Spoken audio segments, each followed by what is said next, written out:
because someone is selling their body for $1. And then to chalk it up, not only is that you didn't use any type of protection, which means she could have some sort of disease. 2-9 State of Texas versus Victor Gelman. Could I have parties announced for the record for the state? Stacey Harrington. For the defense? Mr. Gelman. And are you Mr. Gelman? Yes. All right, Mr. Gelman, you entered a plea of no contest on August 30th and you applied for deferred adjudication. According to the plea bargaining agreement, punishments be assessed at 6 years in the prison. There's a $2,000 fine. State is silent on your application. There's to be Chapter 62 registration and no contact with the complainant. Have both parties had a chance to review the PSI report? Yes, Your Honor. Yes, Your Honor. Any objections to the PSI report, State? No, Your Honor. Defense? No, Your Honor. All right, defense, do you have any witnesses? May we proceed, Your Honor? Yes. Thank you. Mr. Gilman, going forward. Oh, I'm sorry. did you want to call him as a witness or no? Yes. All right, could you raise your right hand for me, Mr. Gelman? Do you solemnly swear or affirm the testimony you give will be the truth and nothing but the truth, so help you God? Yes, Your Honor. All right, you can lower your hand, state your name for the record. Victor Gilman. Mr. Gilman, you've had an opportunity to go over what I'm holding in my hand. You're reviewing and have reviewed before we came up here that early. Both the TAP evaluation, I'm holding it in my right hand, and the PSI in my left hand, correct? Yes. Do you remember when we were talking a few minutes ago, you had told me, and I was a little unclear, but maybe we can make it clear at this point. You were referring to the TAP, and we wanted to make a correction, and there was some type of clarification, I believe, that you wanted to point out. Is that correct? Did I understand you correctly? Under the substance abuse history? I didn't remember the question. I can't. We can't hear you. Just make sure you speak up. I just couldn't remember what the question was. Okay, the question that you were asked by the TAP evaluator, Yes.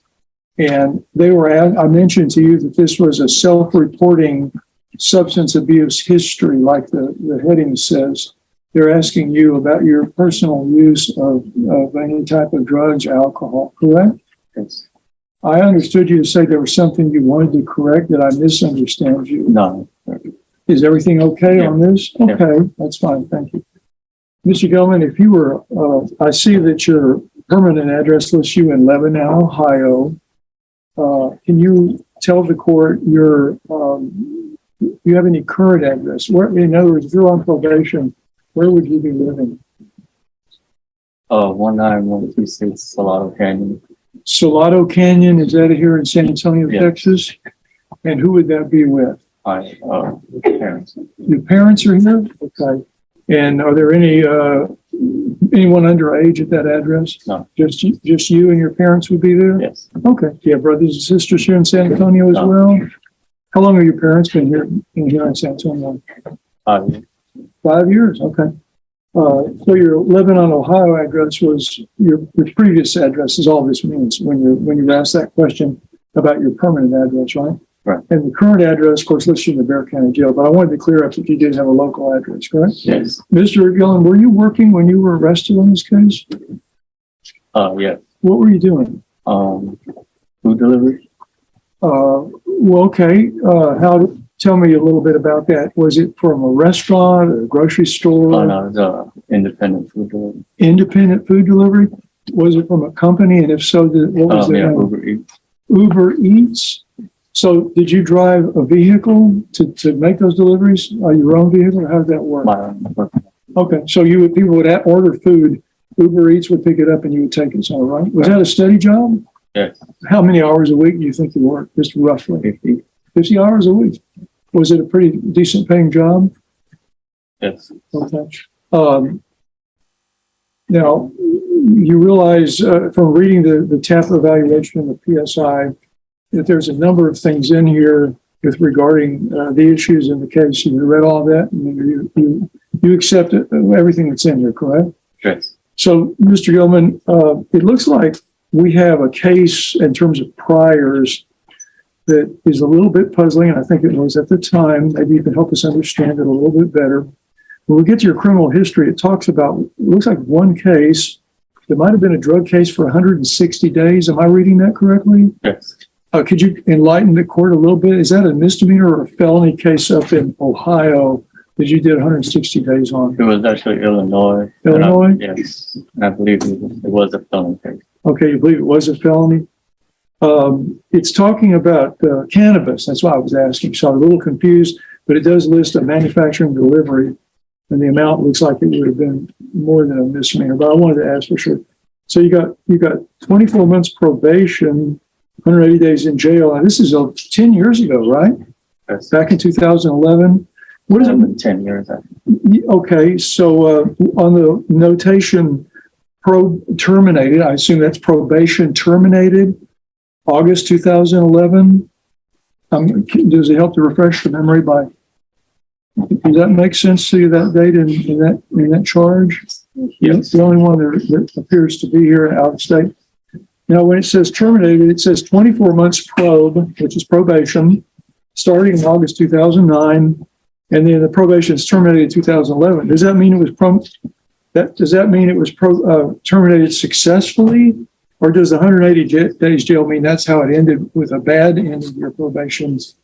Can you tell the court about that?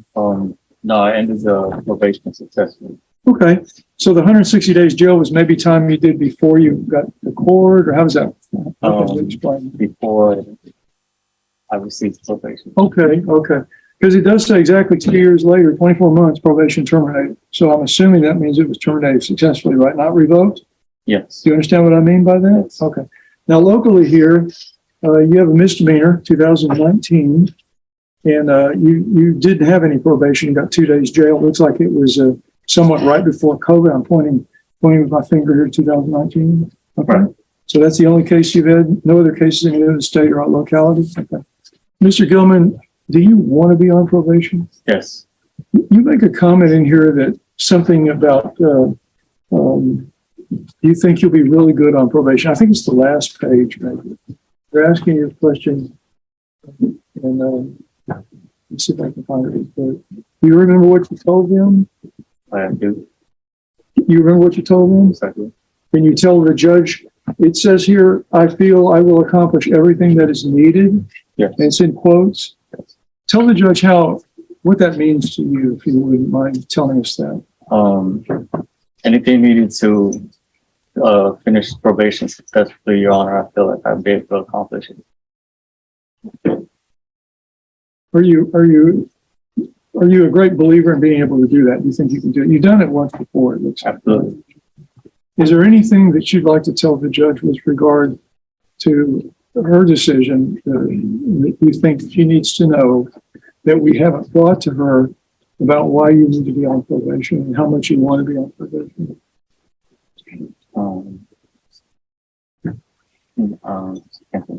Okay, but sincerely, when I talk about those, All right, so here's the thing.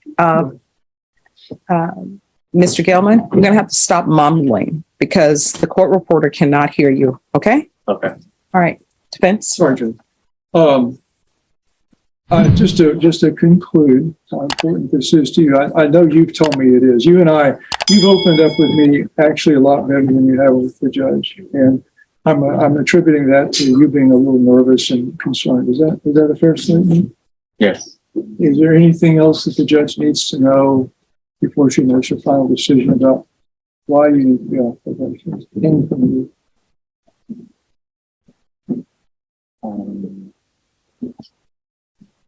I don't think so, Your Honor. I think I've said what I needed to. In your statement where you're ready to throw yourself into this and do whatever you need to do exactly the way you did 10 years ago with that drug case. Right. Thank you, Judge. That's all we have. I'll pass the witness. Well, we're silent, Judge. And the only thing that the state would comment on based on his questioning is it was the state's belief that his parents sold the house on Salado Canyon, moved to Ohio, and he moved with them. And he has asked his parents to come back down here should he be granted probation. And his parents have told him they cannot do that. His mom can come for a few days, but they cannot move back down here for him for while he's on probation. So I'm not sure if where the information is coming from, the parents still have the house on Salado Canyon. There was a deed transfer through the Bexar County Appraisal District showing someone unrelated to them having purchased that home. All right, thank you.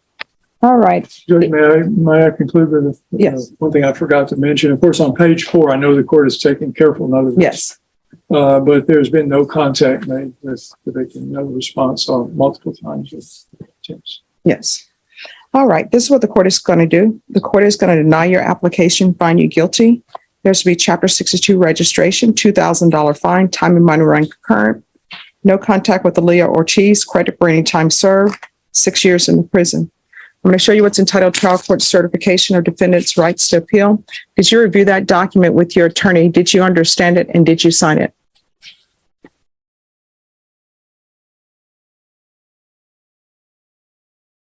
Yes, I did, Your Honor. All right, because this is a plea bargain agreement, because I followed your plea bargain agreement, and because you waive your right to appeal, you do not have the court's permission to appeal. Because this is a felony conviction, you're not allowed to own or possess any weapons or ammunition. If you have a question over what a weapon or ammunition is, you'll need to speak to your attorney. Do you understand? Yes, Your Honor. All right, we can go off the record. Mr. Gelman, here's the thing. And I tell people this all the time, because this is what my mom and my grandmother always said to me. You can't build your happiness off somebody else's misery. So you had someone in a parking lot whose father was selling her for $1 to provide favors to people. Even if you did not know that person was, you should have still said no, because someone is selling their body for $1. And then to chalk it up, not only is that you didn't use any type of protection, which means she could have some sort of disease, or she could have given you some sort of disease. And also she could be pregnant. You understand? Yes, Your Honor. So you're going to have to make better choices. And don't ever try to build your happiness or a minute's pleasure of happiness off someone else's misery, because I'm sure that's very miserable for her. Do you understand? Yes, Your Honor. All right, good luck to you. And this is an application. Court is calling 2025 CR 011157, State versus Liliana Portilla. Can I have parties announced for the record for the state?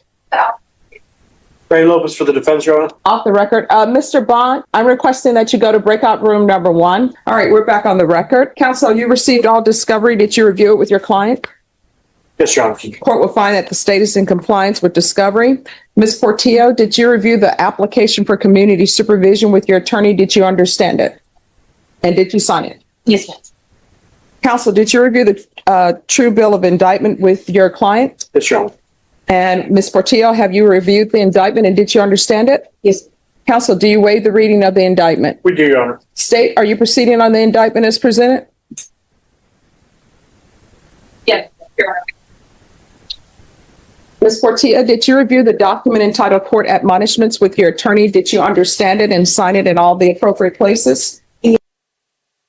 You understand you're charged with possession of a controlled substance, penalty group 1, less than 1 gram. That's a state jail felony. Range of punishment is anywhere from 180 days up to 2 years in the state jail facility and up to a $10,000 fine.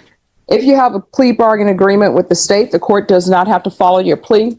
If for any reason the court does not follow your plea and gives you more than you bargained for, the fact that you entered a plea will not be used against you and you will be allowed to withdraw your plea. Did you understand? Yes, ma'am. You have a right to jury trial, a right for you or your attorney to cross-examine and confront any witnesses. The state would call in the right to remain silent. Did you understand by entering this plea, you're giving up those rights? Yes, ma'am. And did you intend to give up those rights and enter into a plea in this case? Counsel, has your client been able to provide you with any defenses? Yes, Your Honor. Do you believe she has a rational as well as a factual understanding of the charges against her? Yes, Your Honor. Do you believe she's currently competent and was legally sane at the time of the offense? I do, Your Honor. Ms. Portillo, has anyone threatened you, coerced you, or placed you in fear to get you to enter this plea? No, ma'am. Has anyone promised you anything other than the plea? No, ma'am.